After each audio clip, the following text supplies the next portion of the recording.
Good evening, my fellow travelers on Spaceship Earth. It is I, and I am Guy, coming to you live from Applewood Station in Denver, Colorado, where it is a body 8 degrees Celsius. Actually, kind of warming up. It was a nice warm day today. T-shirt weather. Actually, really didn't necessarily need my coat. And so I am oddly without a thing to do. So we're going to work on my comic because I can. I'm going to try to apply a concept that I had read about episodic writing. Oh, Thursday's going to be a mess. Oh my God, Thursday's a disaster area.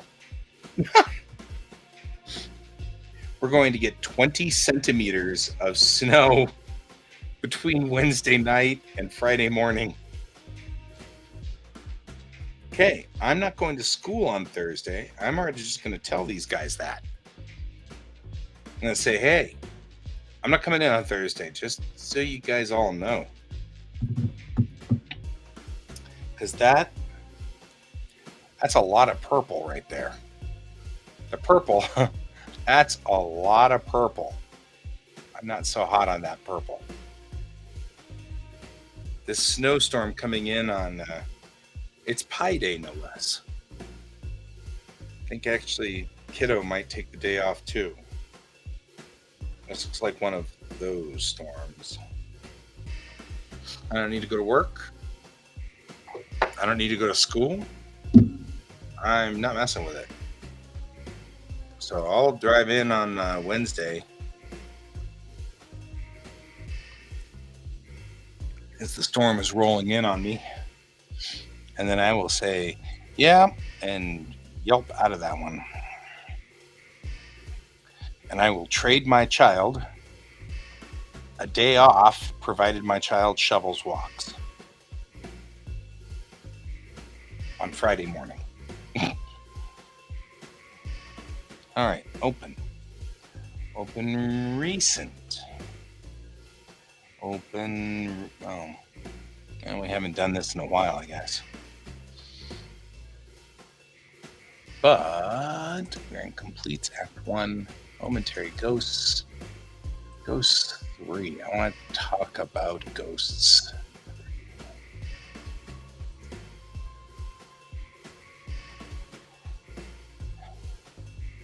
Because this is where we should be applying the rules. So let's do this. How do we feel, guys? Ready to get into this one? Get into the fray here. Let's get into the fray. We'll pull this one up over here. And we'll put this one right here. Nope.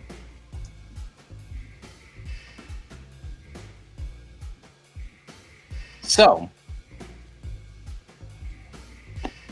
the author of a couple of episodes of a number of things, actually.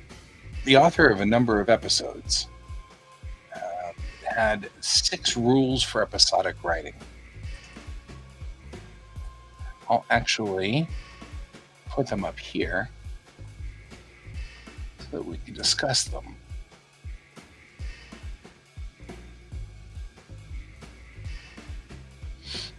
Right?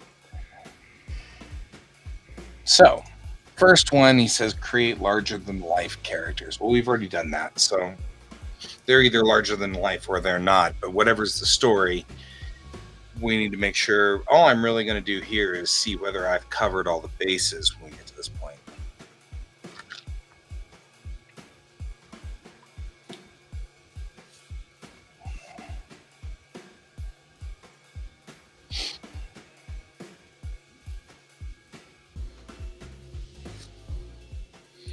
So,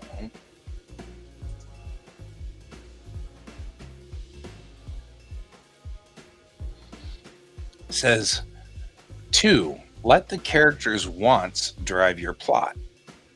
Your characters need to want something that drives them forward, which in turn is what propels the plot. To do this effectively, Mazzara came up with 3 rules questions to address. What does my character think they want? What do they really want? And what are they doing to get either one? All right, so let's go ahead and apply this in on our characters. I'll give myself a new spot. Pull out my old beloved felt pen that I use a lot to do this with. I'll go in here.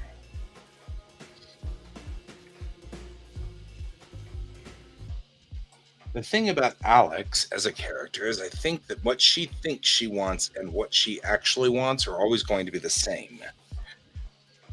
And how she presents it may not be straight, but she's a Deus Ex Machina in a way, but she's designed as part of the story to be a Deus Ex Machina.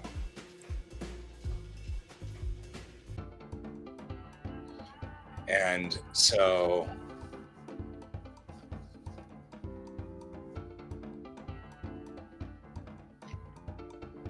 she was designed a long time ago to be part of that.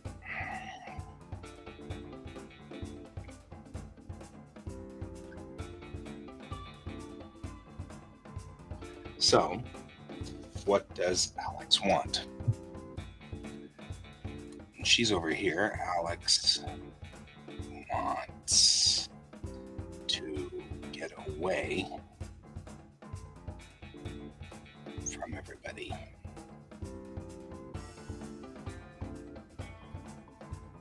So she can fix this.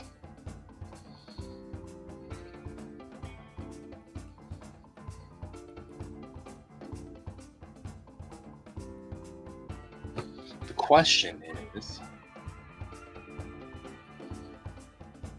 is Max involved in this? That's the big question.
Okay, now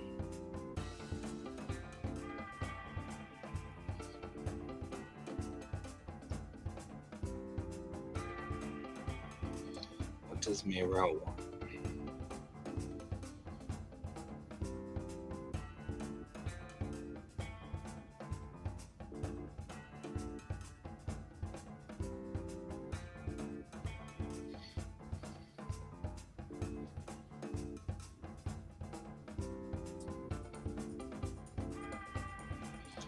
Yeah, because see, part of this is that I don't feel necessarily like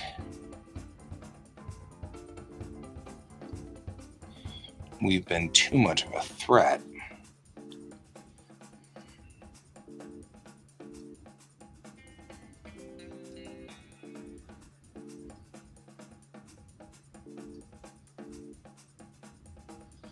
The blue areas above all of these pages were intentionally designed to be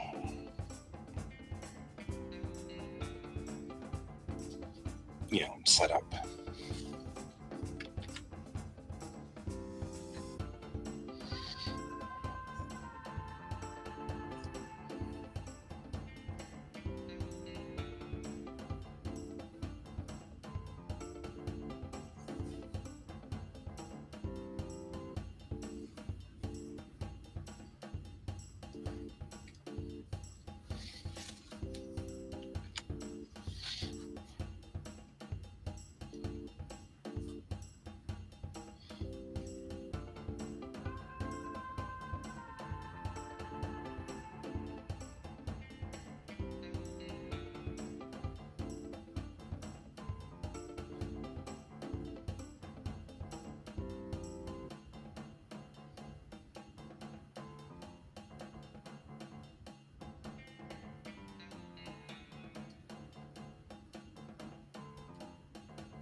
If you can't answer those questions, you're just going to move information.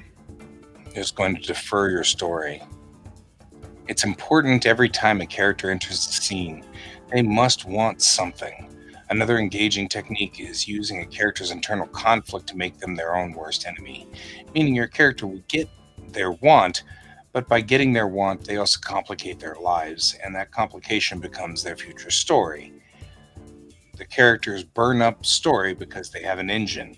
They need to be fed story. The story needs to put them in conflict with people, and then their mistakes lead to the future story. All right, I accept this.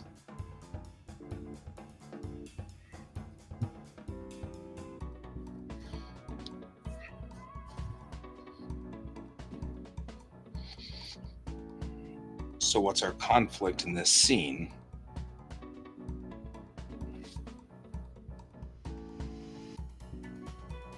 And I see what he's talking about.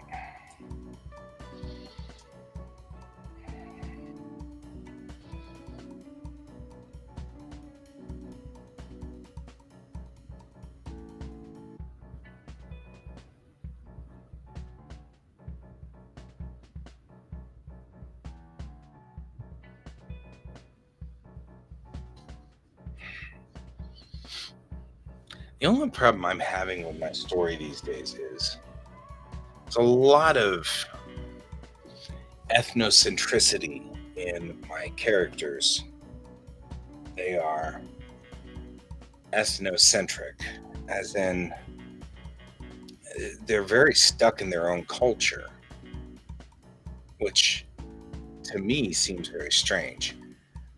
If they've got a culture where people have been dropping out and dropping in all the time, and people leave to go to the edge of the solar system and back, and it takes 5 or 6 years, and when they come back, they're still in the middle of the argument they had with you when they left, because to them that was yesterday, and to you it's been 6 years. So things like that routinely happen. They wouldn't be as shocked to find someone who traveled through time. The biggest problem is whether she was from Earth or not. Nobody's from Earth that hasn't been already sequenced.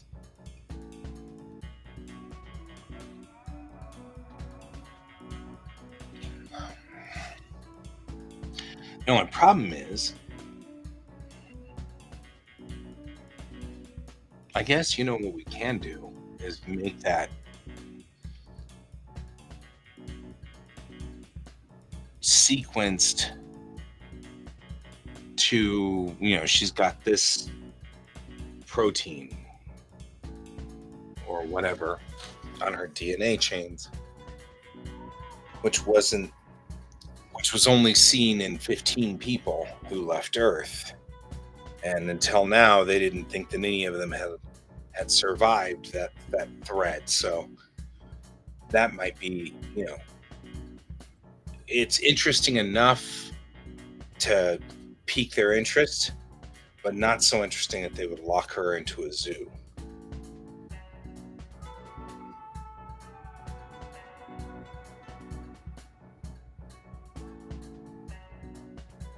I'll have to mess it up a little more than that. It's a little complicated. It's difficult to kind of say.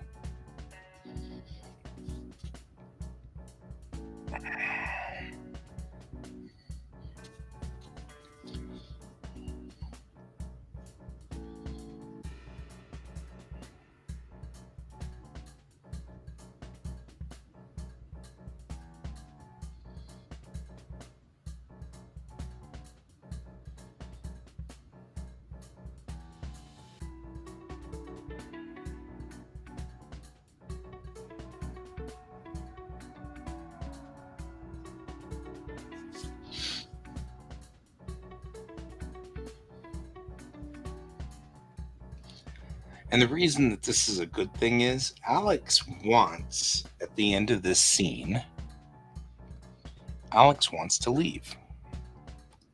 Right? She's been kind of saying it for a while. Alex wants to leave. Meow.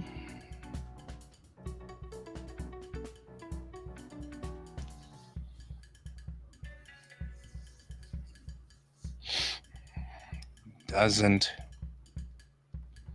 want Alex to leave.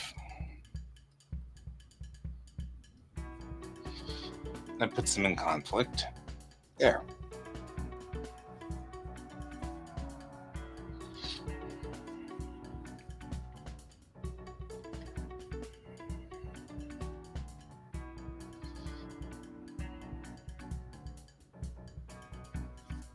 But she has to.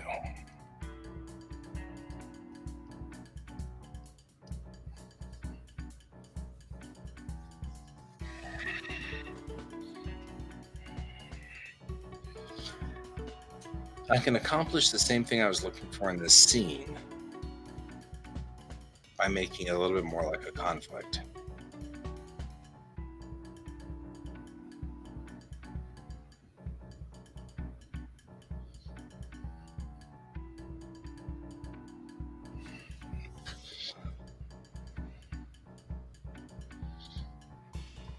Maybe she can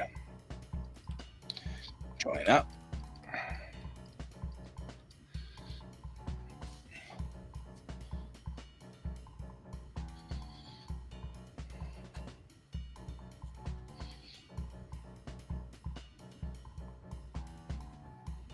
Well, maybe.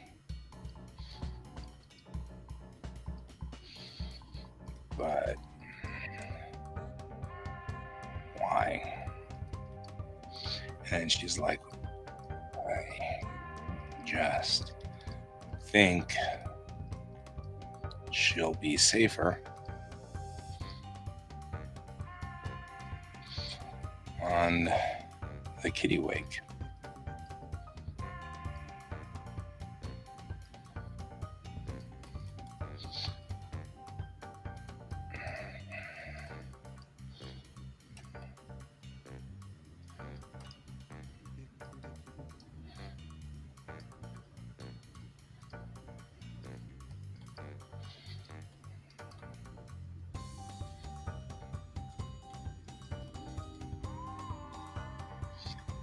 You going to go face off two bigger ships?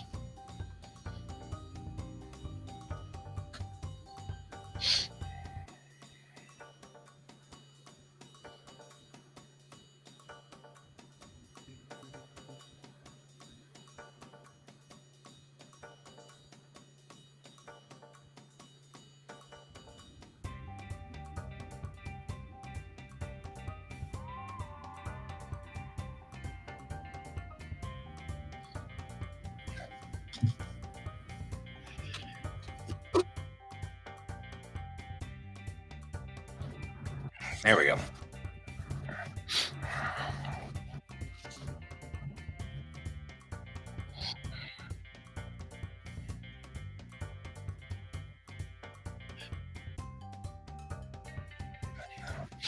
All right.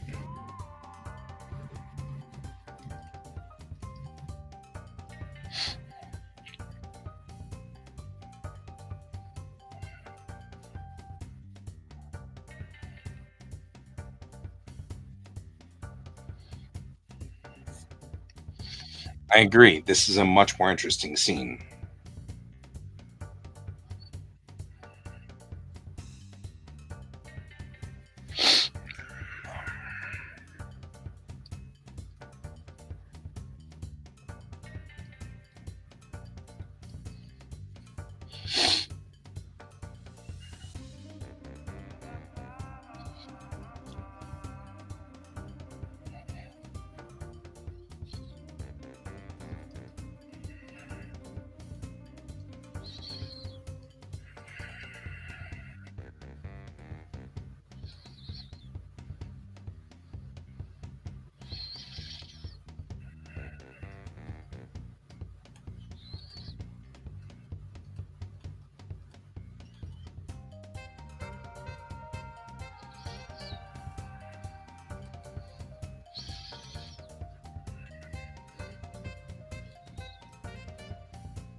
There.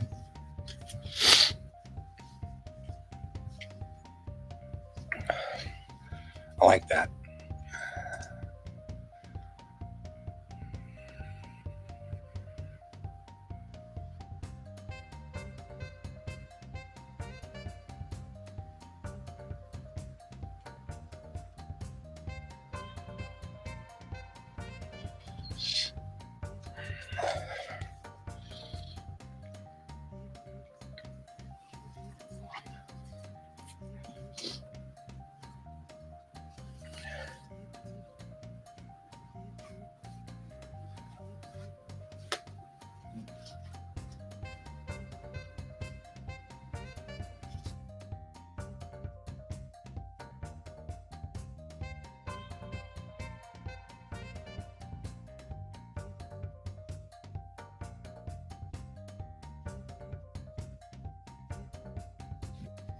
Better.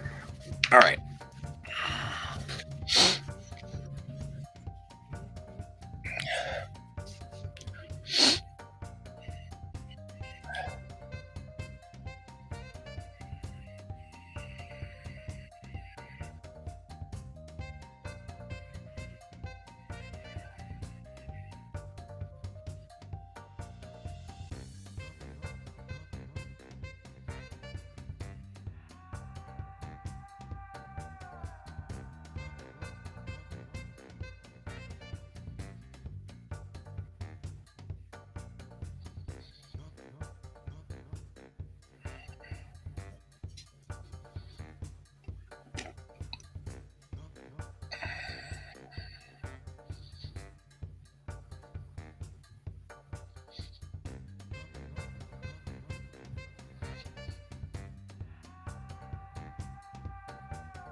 Yep. We did good, but I'm stalled. So I'm going to go on ahead and bow out.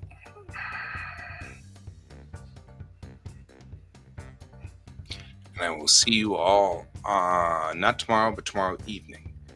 So again, I'll be on tomorrow evening. And until then, I hope you all have a wonderful evening. And keep your eyes on the stars. Goodbye.